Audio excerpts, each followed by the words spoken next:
So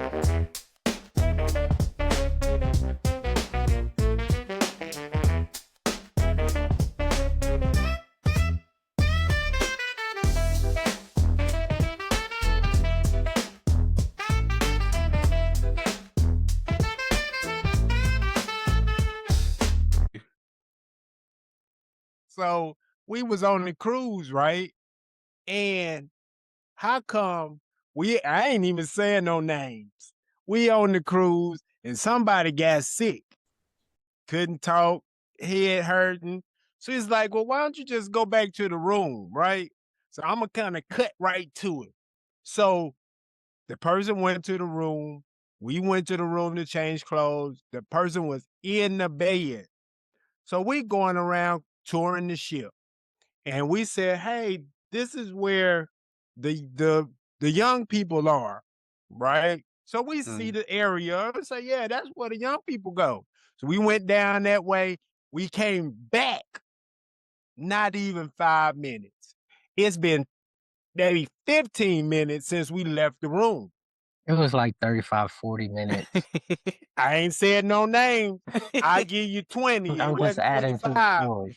So we going down the thing and we said, yeah, this is where the young people go. And I said, there go Quail right there. I thought you were 20 just saying his minutes, name. 25 minutes. He in the room having the best time of his life. You'd have thought he was at the Super Bowl. And I said, there go Quail. I'll go in the room. Look, literally, this is a true statement. That boy looked me in my face and said, Daddy, you're not supposed to be in here. Like, what? Just a few minutes ago, you was half dead. Now you in here singing Kumbaya. He was like this. He had a head around somebody. They was having the best time of their life. Hey, sometimes it's like that. Sometimes you just need the right motivation, and all of a sudden, the miracles begin to start working. Agreed. If there was a miracle that night, there was a miracle. That boy raised from the dead. I promise you, an hour ago, you'd have thought he wasn't gonna make it. And now But he God. in there. He But had God. But God. know what? Look at him. Won't he do it? Won't he do it? Oh God. Oh, All right. man. I'm ready to go. Well, I think, James, we'll save your story for next time. Because that was a Right, story right. for the ages. I wish we Yeah, could find that VCR. Man. Do Y'all still got the tape? No, we ain't got that Oh. tape. If we did, it'd have been on there. Man, I know. D'Lo, I don't know if you ever heard the story, but it's priceless. It involves your wife also. Oh, Yeah. It was a we got to sibling take thing. that for another time, then. Yeah, It was a yeah. sibling. We ain't never told you that story? No, never Wow. heard it. I'm curious now. Yeah, Wow. it's beautiful. It's beautiful. All right, who gonna open this up? James, you like to do all the theatrics. Hit it. All right, everybody. Welcome to another special edition episode of Fourth and Family, the podcast. Again, this is the place where family comes first and every conversation counts. We are always going to keep going for it every single episode. So we got a special edition episode that we got today.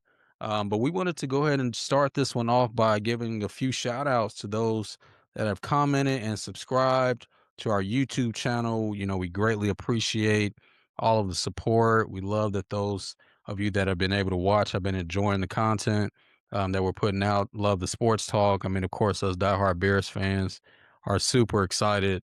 You know, the resident Steeler fans are still in mourning, but Bless you their know, heart. we Bless them, Lord.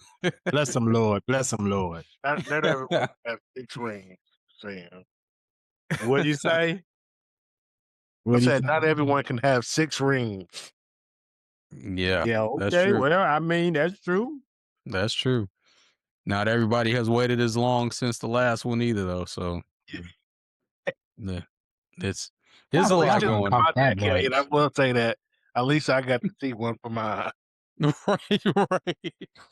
Man, I only got to watch VHS highlights and throwback videos of Don't worry, James. I remember it. I was there.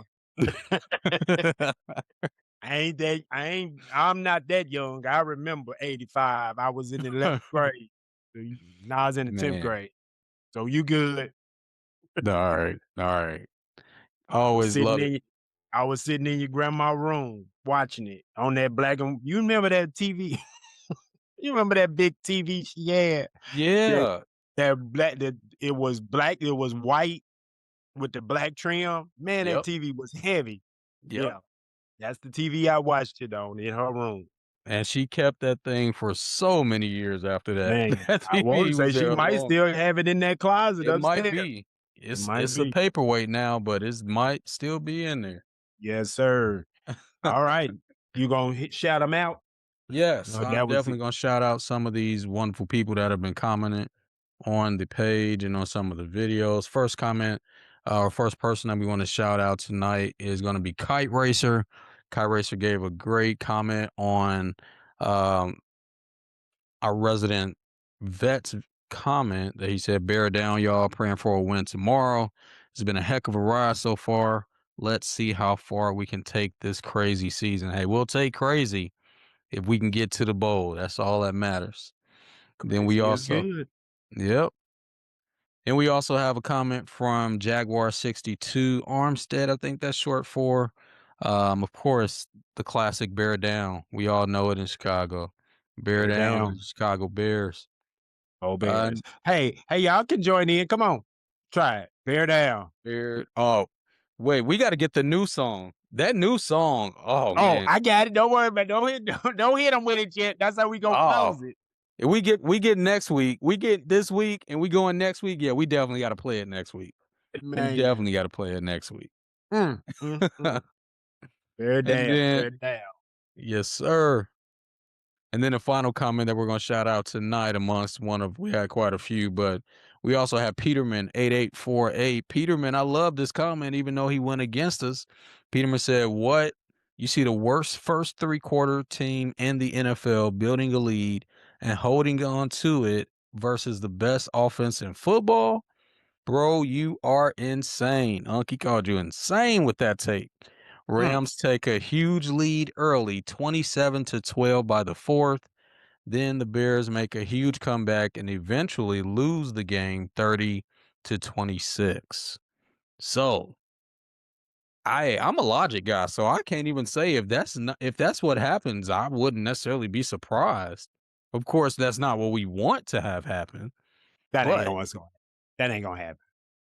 That ain't we'll gonna happen. see. I We'll find see. it funny too. You see some of the memes and stuff. How they say the Bears in the first 3 quarter is like this old, tired bear, but then in the fourth quarter, it's almost like they turn like Super Saiyan and just power up and just run through the whole thing. They're the Goku Bears. They're the Yeah, Goku Right. Bears. Right. I'll say this. They have proven that you gotta watch the whole game. Yeah. Yep. Yes. all 4 quarters matter. Yep. Yes. Definitely No don't doubt. turn that off at halftime. Absolutely. Because Amen. I will admit, I did not see the comeback of that game because I fell asleep like right after halftime. And all of a sudden, I wake up panicked and frantic and like, oh man, how bad is it? Was what I was thinking. And Mhm. when I saw that touchdown, I'm like, you got to be kidding me. They about Mhm. to win this game. Like, Yes, I was sir. I was at work, and it's hilarious to see because I work with a Bears fan and I work with a Packers fan, and both mm, of them are sitting side by side watching the game. mm. And man, my coworker jumped up on that table so quick when the Bears scored that touchdown. I ain't seen an old man move that fast ever in my life. Football will make you move fast. That's for Yeah. sure. Football definitely will do that. Even in Yes. spurts. Yes. Yes. All Good right. deal. Go ahead, Unc. No, that was it. Gotcha. Well, yeah, so tonight's special episode, we wanted to just kind of come on and talk specifically. I know we already got predictions from Quail, and I'm gonna just call him Mom because he's my uncle. But from the resident vet online. So Diallo and I, we definitely had to come on. We had to make sure we were a part of that. But then we want to also talk a little bit about the games, the big games to us this weekend, which are, of course, that Bears versus Rams game tomorrow on Sunday. And then, of course, the big one on Monday night for us here in Indiana. The Indiana Hoosiers take that undefeated record, best team in college football.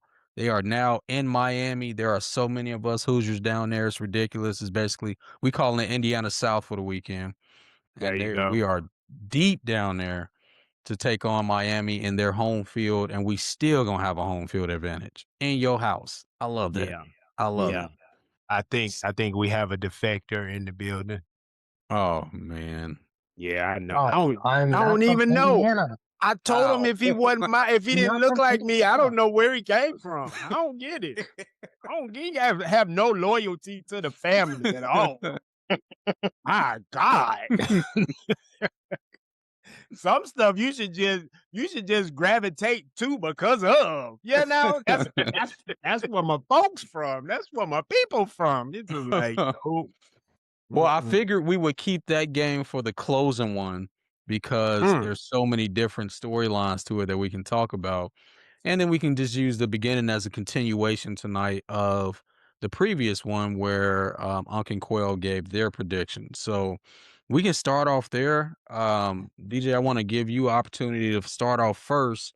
Bears versus Rams tomorrow. What you got any specific take on that? And then what's your prediction? Or we can go both of us give our takes and then we give our predictions after. I think that's a better way to go. You give your Yeah, take, yeah, I yeah. give mine, then we give We'll predictions. do it that way. We'll do it that way. Now, granted, I'm gonna be honest. I really haven't watched that much both teams throughout the season, but I will say this though. I'm pretty sure that with LA, you already know what you're getting. You got a seasoned quarterback, and then you have decent weapons around him. But I think it's going to be a completely different game when you're playing in that type of atmosphere that Soldier Field brings. Because not only is it going to be cold, your body feels that hits totally different in that cold weather. So it's gonna be a good grind game between that. I'm pretty sure it's gonna be primarily gonna be a run game between the two sides, and if that's the case, I'm gonna lean a little bit more towards Chicago's run offense because of that. Let alone Chicago's defense as well, how they're able to hold people down from passing the ball down the field like that. So I'm gonna lean more towards Chicago just for those two reasons. I mean, it's this is playoff football. Everyone comes to be serious during this time, especially when your team hasn't been there so long. You almost feel the energy from your fan base, especially when you're playing at home as well. Yeah. Yeah, no, I would definitely agree with everything you just said in that take. I mean, St. Louis definitely had or St. Louis. I'm still calling them St. Louis Rams. My God. Do Hey, you I know was where any actually team is? I liked them when What they were in location? St. Louis. Like that Kurt Warner, Isaac My Bruce, Marshall God. Falk, Torrey Holt team, that was my squad. But the LA Rams, they Next, you gonna are call the Bears the the Gary Decatur Bears. Stadies. Yeah, Yeah. the East Chicago Bears. The East the No, you Emmett gonna Bears. go back to Decatur, the Decatur Oh yeah, Stadies. yeah. Man, that's another one we've got to do as a topic. But but no, I mean, I think, when we really think about these two teams specifically, the Rams are used to playing in ideal environments. Um, it's been a while since Matthew Stafford had to play in a environment like this. Like we was in Detroit, but even there he played in the dome, but he still had more opportunities when he was in Detroit. So this is not new to him. Um, I just think that they play better in ideal situations or ideal weather conditions. So I think the weather is going to play a much bigger role in it than people think. Um, Plus their running game is not that great. Like y'all was saying, like their running game is not one of the best. And you're going against a team like you got two backs that you can just give them the ball and say, "Hey, go to work." That's the reason, honestly, why Caleb Williams is able to do so much of what he does in the fourth quarter because you got to account for those backs, and they can easily break one off, either one of them. So I will definitely also say I think the conditions help the Bears' case. I do think it's going to be a close game because I think Matthew Stafford, of all of the quarterbacks in the NFC that are left, I mean, he's probably the guy right now that I would take, as the quarterback, like what we talked about a few weeks ago that's left. I would probably take Matthew Stafford, but I still think the Bears are going to pull it off. I think the conditions all make this a good situation for the Bears. So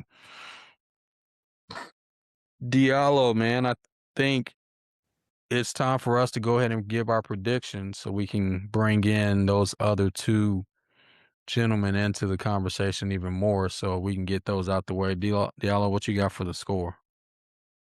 Ooh, so I'm gonna go with. Mm, I don't know. It's kind of hard to say just because of the weather. It typically leans towards a lower scoring game, but I'm gonna lean towards like maybe 17-21 Bears. Mm, I like that. 17-21 Bears. I honestly think because I didn't think that the Packers game was going to be anybody getting to 30, and here we go. So I am going to say again with the weapons that really both teams have, they can both put up numbers when they really want to. I really see the score being similar to what it was against Green Bay. I mean, it's hard for me to go against like a 31-27 game, 31-26. So I'm going to give my official score is the same score as the Packers game. I'm going to go 31-27 again. And Bears take it, repeat with the same score. Okay. Sounds like a winner to me. You know what I was thinking? When especially this is no shade against y'all, but James for sure, maybe Diallo, maybe because he may know a little bit in that area. But when was the last time we as Bears fans were able to have a conversation other than lack of from our offensive line? Mm, Have nobody noticed the conversation has not been lack of from our offensive line? Yeah, yeah. yeah. Think about the quarterbacks that had Trubisky. I mean, what was the one that picked up? The quarterback? Yeah, You Fields. talking like about Justin? no, no, not recently. I mean, like down the line, like the history of the quarterbacks that had, like a lot of them, they all It's a had lot of struggles with their protection. But the Bears have really, even when they had maybe other than 85, that late 80s, early 90s, when the team was just consistently good. We can't ignore the fact. Maybe they didn't win Super Bowls, but that 85, 84 to 91, 92, that spurt of teams, the Bears ran the NFC. Mm, Um, a couple championship games, they just didn't overcome. But other than that, our offensive line has never been our strong suit. And that may be some of the drawback to those lack of 4,000-yard quarterbacks. Because if you passing for your life or running for your life or handing off to prevent being killed, that will impact that. But our offensive line this year, I don't want to say they have been um um what's the word I'm looking for? Like invisible because they haven't been. It's just they haven't been the issue. yeah. When we didn't win a game, it wasn't because the offense, it really wasn't because of Caleb. Caleb didn't make a lot of mistakes this year. It was just, we ran into a team that played better than us. But it's great to have a conversation without criticizing or critiquing the lack of from our offensive line. I think that's amazing. I think that's great. And so credit to um, Ryan Poles, who purposely went out and put an offensive line together. Like that was his objective at the end of the year. Put an offensive line together. We can't do this without an offensive line. And so you saw him orchestrate that. It wasn't by mistake. That was intentional. Mhm. And so that was a beautiful thing to see that offensive line quietly dominate. Yeah, we gonna give Swift his 1,000 yards and Magunga, his 700-800 yards, but that don't happen without that offensive line opening holes that's bigger than nothing. And they did that Saturday night. Yeah. Yeah. Yeah. So yeah, shout out to our O line. We haven't been able to say that in a long time. Yeah. Yeah, I would definitely agree. To me, one of the real moments or real signings that I saw that made me feel like, oh man, he's serious about this, is when they went and got Joe Thoney from Kansas City. Mm-hmm. Like, I mean, that's one of the best guards in the league, and I mean, he is proven it. Mm-hmm. In my opinion, I really think. I mean, I think Dallas for a long time. I can't think of what his name is, Martin. In Dallas, I think he was one of the top guards. I think here in Indianapolis, we have one of the top 3 guards with Nelson, but and seeing how massive that dude is before, like he's a big guy. But Mm-hmm. Thuney was a huge pickup, and I think he became the captain of that offensive line. And then you look at who they've got out there with him now. I mean, what's the guy's name? Jackson, Dahlman. I'm trying to remember who else they've got on that line. Darnell Wright is a beast too. Yeah. And did you see that they might even play Thuney at left tackle I saw tomorrow? that. Yeah. Yeah. Saw that.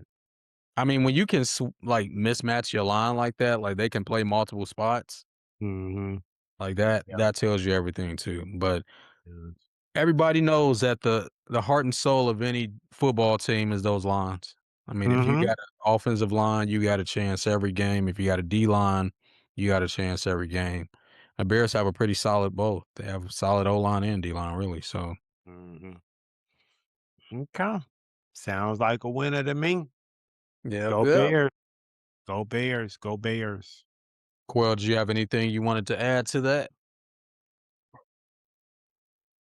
No, like I said, last time, I think that the Bears win it, late on a field goal in a close game. Yeah. I really kind of hope it doesn't come down to a field goal situation though. Like I'd much rather I have it know. in Caleb's hands. Not Mhm. that I think the kicker has done a great job this year. I would rather have Caleb being the one, Caleb in the backs, like, hey, let's go make something happen. Mm-hmm. Right. Yeah. But I don't see the game. I don't see it being a nail biter at the end. The Bears will have to hang on, but I don't see it. I don't see the last possession of the game being the deciding factor. I think the Bears hold on and they come into the game and get a lead, hold on to it. yeah. So yeah, that's what I'm excited. I'm excited about seeing that. That's of course if I watch the game. In case And anybody I, watching doesn't know, Unc tries not to watch Bears games. So a lot of times he's finding out after the fact what happened and you better not tell him what happened during. please don't tell me. Please, what was it? And let me put this disclaimer out there. I don't watch because I haven't been watching and they've been winning. So I'm the good luck charm. I watched when they played Minnesota. I watched the whole game. I was excited. And they end up losing. That's I'm not watching another game. We went on a streak. So yes, I have not watched. And I think I put it in the other one with me and Quail. I did try to watch last week and it was 14-3. and the guy, Caleb threw the ball and it got batted down and I turned it off. And I just knew they had lost. I wasn't worried. I didn't think about it. So I looked at the clock. It was like 10:30. I said, okay, I'm gonna go ahead and look at this score. I know they lost, blah, blah, blah, blah. I had turned my phone off. All communication had ceased. And I got my tablet and I got in the bed. I asked Marilyn, I said, did you? Because she always keep up with it. She said, no, I ain't even look at it. I didn't even look at it. So I opened up the score, hit NFL scores, and I'm looking at it because I know I'm going to see something horrible. Mm-hmm. And so I saw scores and I saw, I don't know who played first, whoever played first earlier that day. I saw that score. So then I looked over here and then saw Bears 31, Packers 27, but I knew that wasn't right. So I'm looking for the date. I'm like, well, we played them the other day, but that wasn't the That right wasn't the score. That wasn't a score. So I look, yeah, I'm doing like them squinting. I'm like, what do that say wild card? But that must have been from 2-3 years ago because I know that. Then I did like this. I looked at Maryland and I said, they won the game. They Yep. won. I was in Yep. shock.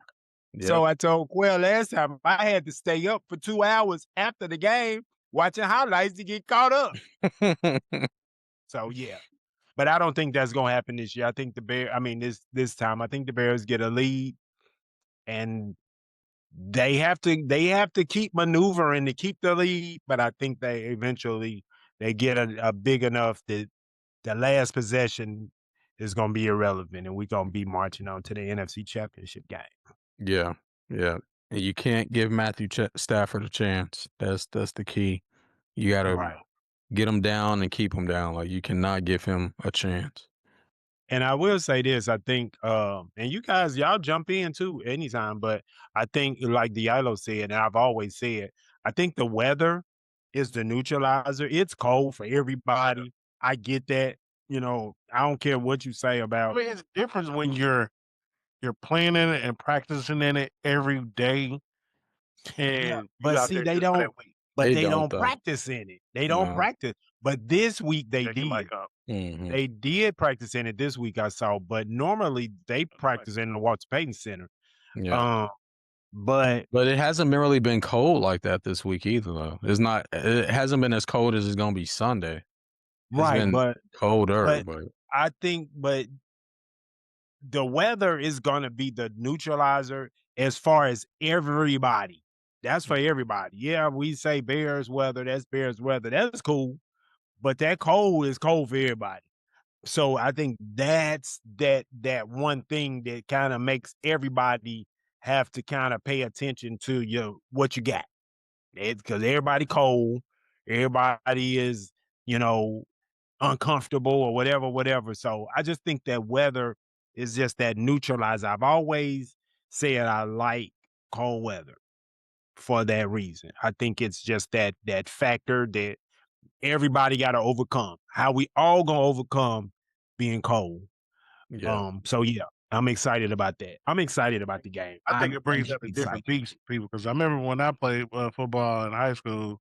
Yeah, that cold weather. I mean, either you was in or you was out. Mhm. I enjoyed it Exactly. when it was cold. Right. Yeah. Yeah, that's exactly why my football career was very short. Like I could play quarterback. I did not want to get hit like that, and I could not play in those cold weathers. I said basketball is my game. So that's where we at. All right. So we've been talking about these Hoosiers. Let's talk about these Yeah. Hoosiers. Let's talk about Yeah. these Hoosiers. So Hoosiers. I pulled up the spread on this game, and the Indiana is heavy favorites to win this game. However, there is something that does give me a little bit of something to be concerned about. I think when you look at how Miami has played all this year and the way that they have pretty much been in dogfights every game, if they can somehow make this that type of game, I think they have a real chance to make this game competitive. But I don't think that they can do that. I mean, Miami has a really good defense, but I don't think that they can really hold Indiana down long enough to make it a dogfight. But what say ye? As my deacon at the church say, what say ye? All right, somebody else, give us what you got. I'm gonna give you what I got. I guess I'll go. Um, with in that same vein, Jr. Uh, I think Miami's defense is playing one of the, if not the best. They're playing one of the best games. This whole playoffs. And so while I'm still leaning towards Indiana to win, I think that Miami will keep it close for most of the game. Like it might, end, 10-14 points, Mm, but I think it'll be a lot closer than the rest of Indiana's game. mm. I don't see it being that way though. I see the first quarter being very competitive, and then I see Indiana just blowing the game open. They wear you down. Like I mean, they've got so many weapons. And those boys play the game the right way. Like they go in there with the right mentality. They literally break teams, and we've seen it. They've broken the best of the best in college football this year, and they've just like, you guys are not gonna outwork us. And that's like, again, as a coach, I'm like, if you can get to that point, it almost negates some of the things you get with talent, because Mhm. team sports are about who can work the hardest, who's going to give the best effort, who's going to stay connected the best. And that's one thing this IU team has done. They've stayed connected. You don't hear nothing about nobody major going into the portal or trying to leave already or already doing all this, or they like, nope, we are locked in. We're on a mission. And this is the second version of the team. Like last year's team was really good too, but this is not the exact same team. He's got a lot of core pieces, but like this is a whole new group. So I heard an interview, and then I'm gonna shut up and let one of the other ones do it. I heard an interview from the QB last year, Curtis Rourke, and he's in the NFL now. And he just was talking about how Kurt Cincinnati, the environment that he's put in that locker room and at the school. Like, people see the rah rah guy, but I think the face you see on the sidelines is more him. Like, he's really a lot more very steady, very focused, very locked in. He never gets too high on great moments, but he also doesn't get too low when things are tough. Like, hey, we have a mission, we got a game plan, we're going to stick to it. This is what's going to make us successful because we're better at staying locked in than you are. And they've proven it over and over again. So, but yeah, Diallo, Unc, you guys got anything? Well, I mean, I will say, like, looking through the season, um, a lot of Indiana games started off as them being dominant. A lot of the good ones, like I've seen some of the comments from y'all last video, they were saying how they barely beat Penn State and how they barely beat Iowa and how they barely beat Ohio. Granted, Ohio's a different caliber team than Penn State and Iowa, but you look at all of the Miami games, and every one they lost, which was only two, was all by one score. Mm. So I feel like if Indiana can get ahead, start off like they did with Oregon, then there's no way that Miami can recover from that. No, no, I agree. I agree. I already said what I was gonna say about Indiana. And I say that because they've done what they say. Indiana is who you thought they were. That's what they've done. Yeah. And so, yes, now they got to get out and get their comfort zone, because Miami is a high scoring team. Now they can score, they can put some points on the board. They can. So, but Indiana can hold them. So I just believe Indiana gets a big lead, it's a wrap. If they get Yeah. into a shootout, I'll sit there and have to scratch my head and hope they can hang on. but I think they're gonna be okay. They're gonna be okay. I'm gonna get my popcorn. I'm gonna be ready, and I'll be watching IU hoist that national championship. I'm about to say Lombardi Trophy. About to, I'm about to be like James. I'm about to say the Stanley Cup. Hey, It's it's the They Super gonna Bowl host the for them. Stanley Cup. The Super Bowl for them. They'll be there one to Wimbledon. What? the Larry O'Brien Trophy is going back to IU. I was trying to find this song. Man, I can't find it. Which one? Do y'all have score predictions? I don't have a Yeah, score prediction. I don't. I do. Okay. I don't want to put a score on it. I just think Indiana's gonna win. What you got for a score? Somebody else want to give one before I do? No, go and set the standard for it and see what it's gonna look like. I think the game is gonna be, tight. Miami's gonna come in amped up and ready to play. But because I think Indiana's just that team that can wear you down. And like Diallo, you was talking about how like the close games and people saying barely beat. You got to watch those games.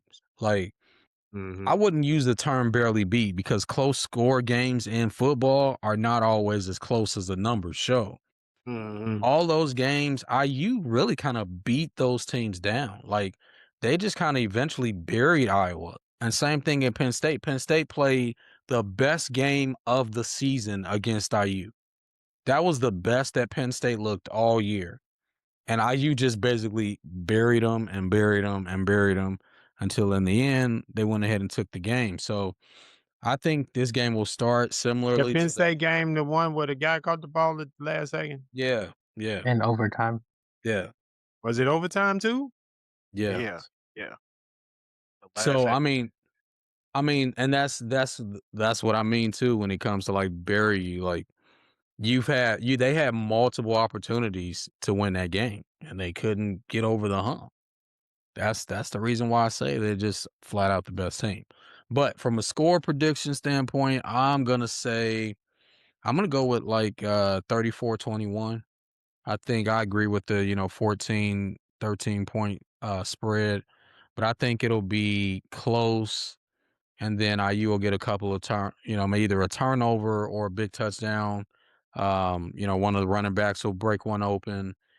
Another point too, that defense is elite. Like I know we talk about the offense and what they can do. Pons is a turnover machine. Like I think people aren't really talking about him this way, but I think he's one of the top 3 cornerbacks in college football right now. I know the guy at Ohio State is the name, but Pons is the real deal. He's going to be a high round NFL pick. But yep, I got 34-21. Okay. All right. I'm not picking a score. I'm just going with IU for the win. Crimson and white. Let's go. DJ? You know what? I'm going to lean the same way, IU for the win, but I'm gonna say it's gonna be similar to the Oregon game, how it's gonna be real close towards the end. And I feel like um Miami's gonna make a lot of offensive mistakes and the defense gonna capitalize on that. And which, you know, You must what be do you talking about call it? that first Garbage. Oregon game. Oh no. The last one, how it's what 30-56, I think was the score. And they were Mhm. just scoring towards the end just because they was just so tired. They couldn't stop them. Cuz they wear you down. They Was will this wear you down. did Oregon have 30? Oregon didn't have 30. In that last game, Did they get to 30? Mm-mm. oh sorry, 22 Yeah. to 56. It was Yeah. so, And they so scored those touchdowns really late in the game too. yeah, Yeah, at the end. Yeah, that was a Yeah. trash score. yeah. Trash That's score. what I'm saying. Cuz it was like There's gonna be a lot of garbage time scoring that yeah. really ain't gonna matter. Yeah. And that's the reason why I really kind of think Miami's going to get to 21 late the same way. I could see it being like 34-10 for a long time, and then they get those garbage time touchdowns. But Third quarter gonna set the tone. That's just it. yeah. Yes, yes. And who's the best Like, third quarter team in college? Right. Hey, let me ask y'all a question. Have you guys ever watched a game uh and can kind of just sense where you say, mm, I think that was it right there. And it's late in the game, or it's not, it's like in the like halftime, or right before it, where you can just sense something that's either the difference maker in that game. Can Yeah. anybody? I've watched games. I was like, yeah, I think that did it right there. And Yeah, I I said, didn't I didn't I didn't watch games, and it's, like, probably, like, maybe halfway through the 3rd, and it's like, mm-hmm, yeah, nah, ain't no point in me finish watching this. yeah, There's no chance. yeah. And so I think if you get to the, and that's what happened with Indiana, Oregon the other night when I was watching. It was 14-3, and I think it was 7-3, and I think Indiana went like lightning and went down and scored. And I was telling my daughter, I said, if I think that was, that interception right out of half, wasn't it? well, yeah, right out the box. But then when they scored 14, I said, if they get in a shooting match, if it goes back and forth, it's gonna be close. But I said, if Indiana gets a lead, and it's over. And so Yeah, they did that. yeah. And so I just kind of had that sense that I got a feeling Miami is going to score some points now. Miami is a scoring machine. They ain't not no pushovers. They didn't get to this game by luck. But so I give them their credit. I just think Indiana at this point is that team that, is going to do it. I wouldn't even really call Miami a scoring machine though either though. Like I feel like they are a good team. I think Carson Beck is a really mature quarterback, so he can score when he needs to. I just don't see their offense being like elite. I think I their didn't say combination. elite. But you gotta listen what you just said. Score when they have to. That's what machines do. Yeah, When you need to work, they work. I think right. he. I but what I'm saying though is because of that, I don't think they're not a team to me that like a Oregon, for example. Oregon, I put their offense with the way that IU has been scoring. The way Ohio State was scoring until they got these last two games, they couldn't do nothing. But Oregon was one of those teams that I was like, yeah, they can score with us. That was why I was like, okay, we'll see how this goes. But I don't put Miami with those teams as far as scoring. And remember, Miami is not a knock against the ACC, but like this is a ACC team. Like, and I don't want to get into the whole thing of down in Miami because they are here for a reason. They deserve to be here, but I don't think that they are a team that you can say, "Hey, they can hang with us no matter how good our defense is." They can, but I just think that the IU defense is really good, and I think that offense will break their will, and Let me that's ask about y'all this question: then, do does this switch the tide in the NCAA football landscape? Is the SEC now not the granddaddy of them all anymore? What do Imma y'all let think somebody about else that? answer that first. And I'm not saying Indiana has put the Big Ten over the hurdle, but because Ohio State is always there, Michigan is, always in the conversation. If And that now, coach if you're is here. telling me you're fixing to potentially add another powerhouse into that dynamics, even at Penn State, they fell off, a little bit this year, but Penn State was always in the conversation. Yeah. So is the tide shifted a little bit in the landscape of college football as far as SEC dominance? I would say it's gonna be interesting. And I think this year will set the tone, and we'll see. Quail, Diallo, what y'all got? I mean, I don't know. I think it is interesting just because, was it this year, last year, they did that whole shuffle of the teams as far as the different conferences. Yeah, 2 years ago. Oh yeah. Yeah. So it's pretty ironic, 2 years later, some of the teams is not. I mean, and granted, also too, you got to talk about the whole NIL stuff too, because I think that has a lot of effect on how some of these teams are not as dominant as they have been. Okay. What you got, Oh, Quack?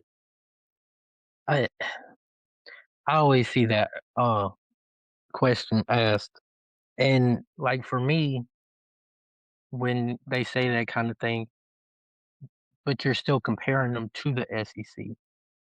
So how can you say that the SEC is losing, uh, favor or whatever, whatever?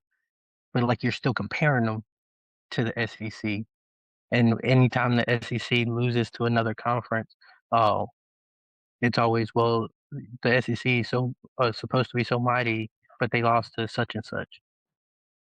But they are still a standard because it's not just, oh well, 1 year we had a good team, 1 year we had a good team. It's always been consistent.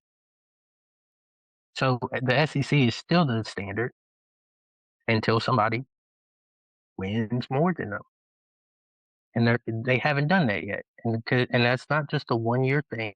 That's not a 3 year thing. That's decades. That takes time. Yeah. Yeah, not no no no. No. It's That's how it goes. yeah, nah, yeah. That's how it goes. I, so I do see what you're saying, and I think what you're saying makes all the sense in the world. But when it comes to competitive balance and the evening of the playing field, I think to me that was probably one of the main things that stood out because I do think conferences can have individual season flukes almost, and I think that that is something that happens. It's not uncommon to see it every now and then. But what I've been seeing from the SEC over the past few years, not just this year. Who was the national champions last year? Ohio State. Right. That's a Big Ten team. Who's likely Mhm. going to win the national championship this year? We're looking at Indiana, who has been the most dominant team all season. So, of course, at the top, I've always said Ohio State can ball with any SEC team anytime they want to. But now I think Indiana has solidified itself as a program that you can put in that group too, because the landscape of college football allows for that now. Like it doesn't take 10 years to make your program different. You just got to have the right pieces to be able to sustain it. But I think Kirk Cignetti is that guy. As long as he's at IU, I think they're gonna be, you know, definitely in the conversation to be at the national championship, similar to how we look at Alabama, similarly to how we look at teams, other SEC teams, your Georgias, even the way that Ole Miss is playing now. So, like, I think there is a lot of factual evidence to say that the Big Ten is coming. And the only reason why I'm just using the word coming is because after Monday night, when we say the last two national champions come from the Big Ten, and then we look at how they performed against them in the past two seasons, like the Big Did Ten is going to, Michigan win the year Say before last? last three. they won the Yep. year before that too. Yep. Yeah. Okay. So the Okay. last Hold three on. national championships Hold on. potentially Hold being on. from the Big Ten. Go back to 2000. Okay. Go back to 2000. Yeah, That's but 25 Quell, years. that's Okay, but 26 hold on. years Okay. ago. Okay. 2006 Florida, 2007 LSU, 2008 Florida, Alabama 2009, Auburn, Alabama, Florida State, Ohio State, Alabama, Clemson, Alabama, Clemson, LSU, Alabama, Georgia. Right. But the We're question not was not saying that. who, right. We're saying No, but my point is, you talking about 3 years. I just told you. You said that's 25 years ago. But I just listed off almost 10 national right. champions Right. But from The the we're same question, saying conference. we're saying is the tide quote unquote tide shifting. Right. No. We're not, the tide don't shift in 1 year. Yeah. It's Correct. over time. Because if you go back, if we were to go back and let's just go back to 1999 or 1990, what does that look like? But I know when I would never minimize the SEC. I'm not a fan of the SEC, but talent is talent, because I've even said before that I believe that um what is NIL and all of the dynamics that go into college football now, the landscape is going to shift away totally from you. Next year we may be looking at a school that you never even heard of probably in the championship, because kids or players can move around where they can be competitive, get their names out there, get their faces out there, and make some money. And they don't have to always go to Alabama. They don't always have to go to Georgia. They don't always have to go to all of these quote unquote schools that's going to be on TV all the time. That's going to be your pathway to the NFL. Sure, Alabama may be the gateway to the NFL back in 2000. That's not true now. That's not the only avenue through the NFL as the SEC, where the top 10 came from the SEC. That don't happen. That's gonna start shifting. And Yeah. it's not now, but I believe the tide is shifting, not even if Indiana loses, even if another Big Ten team never wins the national championship, the landscape of football, I believe, is going to change, where you're going to get teams and you're going to get conferences that are going to be very, very, very competitive. And it's going to blend. It's going to be a melting pot where you're going to be talking about schools that you never thought about in these conversations, in championship games, in national championship games, and playoff games. And that's, to me, what is going to make it more relevant. Because, I mean, if you look at the last few years, if you're looking at the SEC championship game, you mostly went from the SEC championship game to basically crowning your national championship. Yeah. Yeah. So, and that's a credit to the SEC, Yeah. but it was a handicap to the NCAA, because nobody wants to see Alabama and Georgia run up the field for the whole month of December and January. So that's all I Well, was saying. so But you I'll made good add. stat points, son. Good job. No, but I do really think, I mean, the numbers don't lie. Like, I don't think anybody's Mhm. arguing the dominance that the SEC has had over the past 20 something years. I Mhm. think they had a 20-year run where they were clearly the conference of college football. There's two key things that I think are really impacting why the question and the answer to the question is that yes, there is a shift, because typically you start looking at, okay, brands, what school has the brand, what school has the mantra, what school has, the history, and those are the teams that you typically say, and it's programs that you say, yes, these are going to be the programs that every year are in it. Because when we think about the SEC, we also not sitting here saying that every team in the SEC has been just dominant. I mean, they pretty much had about five, maybe I would say five programs that have pretty much dominated that conference. Mhm. But I'd say 3. yeah, I mean, Clemson, I would put Clemson in there too, even though Clemson's not I don't know. Is Clemson in the SEC now? No, they're Yeah. ACC. No, they play So for Oakland. No, sir. Clemson is not in the SEC. No, sir. well, that was my point though. Like, Clemson had a run in the middle of the SEC dominance. Like, there was about a 3, 4, 5 year really period that Clemson They was did. the school. Yeah, And you're right. so, again, the SEC's dominance has been fading, in my opinion, for some time.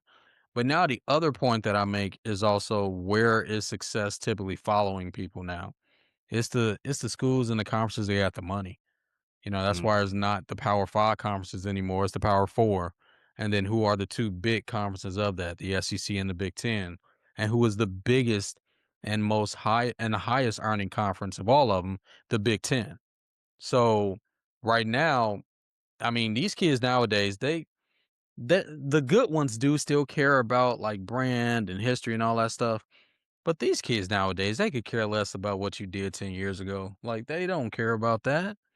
They just Most of them wanna don't go. even know. Right. Yeah. They they going where the notoriety and the money is. That's Mhm. that's all these kids. And again, I'm with them every day of the week. Like, these kids, it's kinda frustrating sometimes because they don't really have any their loyalties are not to, systems or programs. Their loyalties are to themselves and those that help them get to where they're trying to go. And again, it's not any knock on anybody trying to do better for themselves and their families and all that good stuff, because that's ultimately what you want to be able to do. But Hey, that's the other did thing. y'all say I'm sorry, did y'all say Denver? I thought y'all said Denver Yeah. won. Denver Mhm. did win against Buffalo. Did they? Mhm. Yeah. You got me looking at it now like, did I miss something? I Well, thought they yeah, won well, too. Oh yeah, they did. Okay, maybe my sources was bad. Sorry. no. So I See? think what you're looking at is that they just announced that Bo Nix fractured his ankle, so he's not playing Oh no more. yeah, he's done. Oh, that's Dang. okay. That's what Gotcha. you're looking at. Gotcha. Yeah. Bo So Nix yeah, Oh fractured my. ankle. He's out for the rest of the season. yeah. Wow. So that's probably gonna hurt their run Yeah. down the line. That's the most depressed Sean Payton has ever looked after a win. Like, man, Did it happen at the end of the game? Yeah, it's close when to he it tried to do apparently. that run, 'cause, yeah, they were trying to, get him in the field goal range, and he did Mm, that run off to the left, and it did look like a hard tackle, but I didn't know he broke his ankle like that. That's mm, sad for them. Yeah. mm, I mm. think, yeah. I mean, we ain't gonna dive into that too much, obviously, because we talking about how much the Big Ten is taking over college football. Yeah. But We'll go back to the Big Ten now. So yeah. Thanks for breaking that news on. That was Yeah, breaking great yeah. news. news. Breaking news. Breaking news. Man, because All right.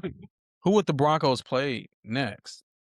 It's The either winner of either the Texans or Patriots. the Patriots. Yeah. And I think the Patriots gonna come. I think the Patriots going back to the Super Bowl now. Especially Yeah, now with definitely Bo with that Nix news, being out. yeah, because you got well, granted, we were still talking about the college football, but m if I'm gonna expand about that, you got, um, Houston's leading wide receivers out, Yeah. Yep. so and And then, Houston Bo is Nix being still hurt. Houston's always got a chance because of that defense, but I mean, you got to Uh, be able to put I points mean, on the board. New England Vrabel got New England's defense looking good too, just saying. Right. That's what I'm saying. Like, you got to be able to put points on the board, and they gonna struggle. They already struggled. They weren't a great offense all season. Now, Mm, yeah, yeah, so FYI, the Seahawks are up 24-6. It's halftime. 24-6.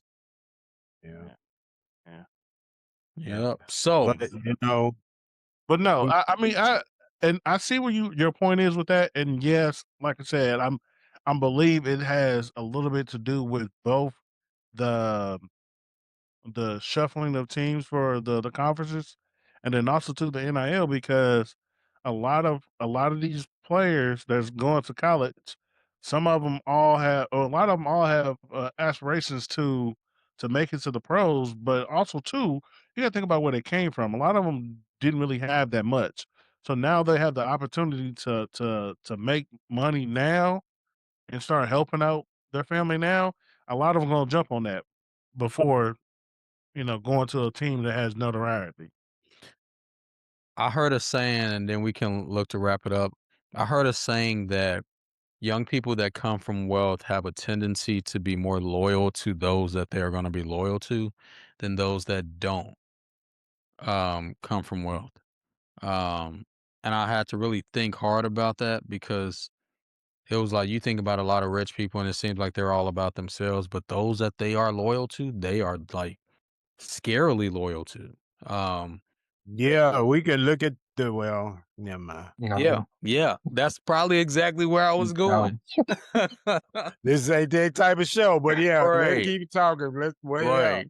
Okay. But the reason I say that though is like to really validate Diallo's point is that, when these young people are coming from these challenging situations, their primary focus is about making sure that they can change their family situation and do better for themselves financially and put their families in better positions. So that's their focus. And if I can go get $4 million by going to this school up here in Oregon or or this school over here in Ohio or Michigan versus going down to Alabama and having to deal with all the pressures of playing down there. Yeah, that's where I'm going. Well, I got something. I don't own the rights to this music.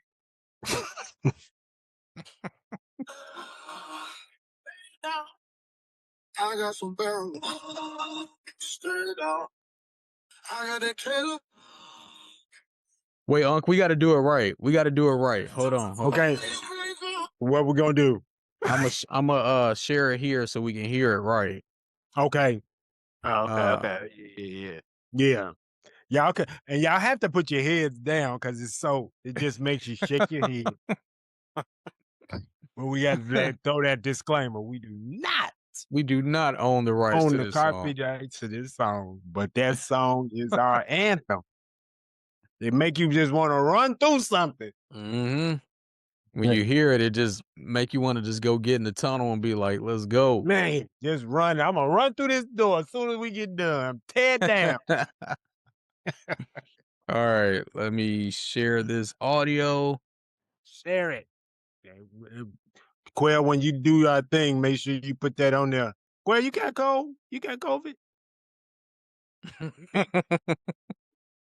No, I don't have COVID. I do have a cold. Okay, you've been jumping off this thing quite a bit. Yeah. Make sure you put that in the comments. We don't own the rights to this. Yeah, Copyrights. yeah. We don't want to get I no would've- infringement, but we looking for endorsements because we will play it all the way.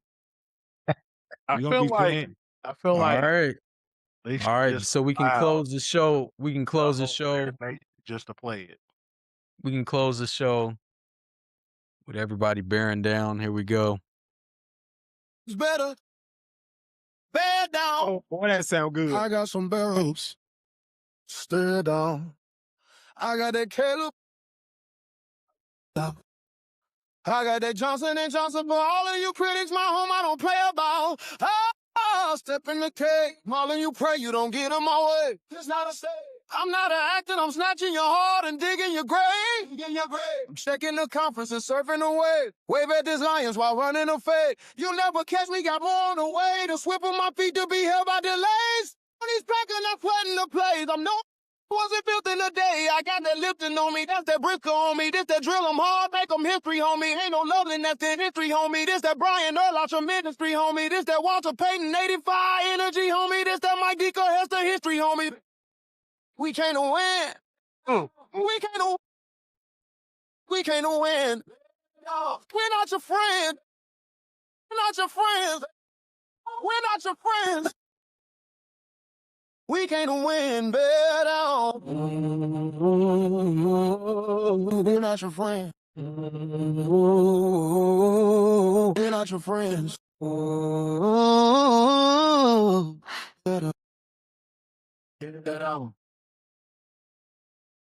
That was beautiful. You can cut it off now, James. Look at him. That was Look at great. them So two that over being there. said, I'm gonna go ahead and close this out then. Yeah, Thank you for close it watching out. another episode of Fourth and Family, the podcast.